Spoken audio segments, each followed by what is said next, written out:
Tom Aspinall is going to absolutely wipe the floor with Ciryl Gane this weekend. Now, in terms of skill sets, people may say they are similar, their speed is similar, and I'll take you on that one. But for me, it comes down to discipline outside of the ring. Tom is an elite BJJ phenomenon. People don't know that about him. He's been training BJJ since he was about 7 years old with his dad, Andy Aspinall, who was the first black belt back in the day in the UK, or certainly England, to get his black belt. It was unheard of, and Tom's just followed his dad's footsteps. He's been in his shadow, he's been trained by him, and we haven't really seen much of Tom's BJJ on display, apart from the infamous straight arm bar, which he gave Volkov in round 2 that time. But other than that, you've not seen really much about Tom. People don't know where he's at. They've seen, I think his average fight is less than a minute and a half, which isn't anything to go off. There's no data to be downloaded. People might say, yeah, he leaves his chin up in the air, and he does. And a lot of BJJ, people who started with BJJ do that. But for me, when it comes to actual discipline and training, Tom is from the north of England like me. He's not too far away from where I am. And I'll tell you this, people in the north are just built differently in terms of very humble people, very working class people. That's just the way it is. Not for everyone, of course. I know we're all different. But Tom is a grounded northern English guy. And the problem with that, or not a problem, the amazing thing about that, or the problem for other people, is he doesn't take days off. No matter what fame or fortune Tom Aspinall gets to, he could be a multi-millionaire. I'm talking in the tens of millions. Sure, it's going to change you a little bit. Of course, how can it not do? You can have nicer things, better cars, nicer houses, invest in different properties. You know, you can pretty much give your family what you want. But when it comes down to it, Tom has been grounded by his dad so well. And he's grown up in the northern parts of the UK, which is essentially quite run down, quite blue collar, working class, factory jobs. He's had to hustle for his money. He's had to beg, borrow, steal.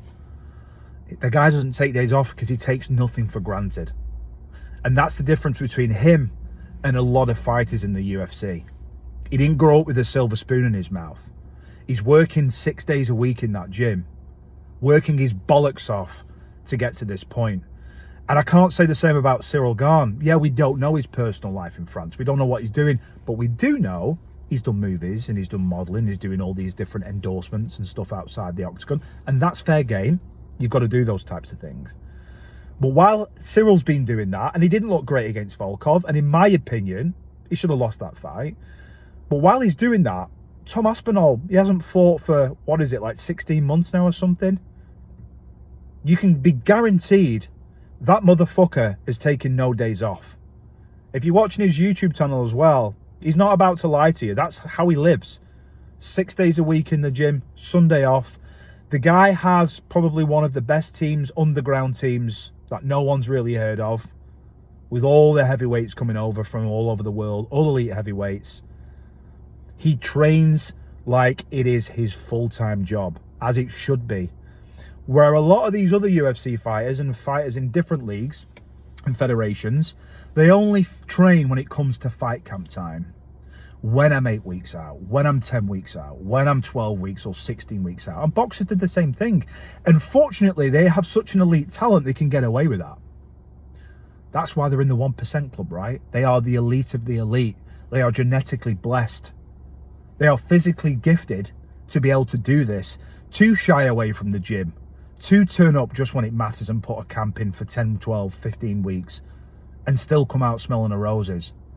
Tom can do all of that because he is somewhat of a genetic freak at the elite status, but he also puts in the work in the background. And that for me is going to be the deciding thing here. This guy in 16 months off the game, he's not taking days off. He's on a strict nutrition plan. He's on a strict recovery plan. He's in the gym 6-7 days a week. All he's doing is sleeping between his camp, you know, between sessions. He's doing 2 sessions a day, maybe sometimes 3 sessions a day. Timing all his meals, his macros are all counted. He's getting the right amount of sleep.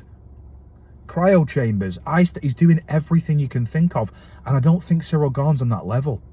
And Ciryl Gane is genetically gifted. He is a freak of nature. He's fantastic as a fighter. But for me, it comes down to what's going on outside the octagon. For me, Tom Aspinall is just too much of a working class hero.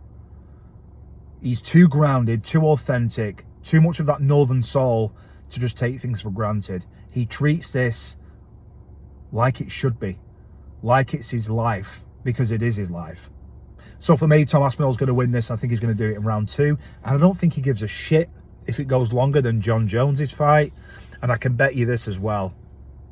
If for some freak accident Ciryl Gane does beat Tom Aspinall, which is entirely possible, of course, I will put all the money I have and every investment to say that he will call out Ciryl Gane and he will want to come back to the UFC, because that's how much of a duck and a pussy John Jones is.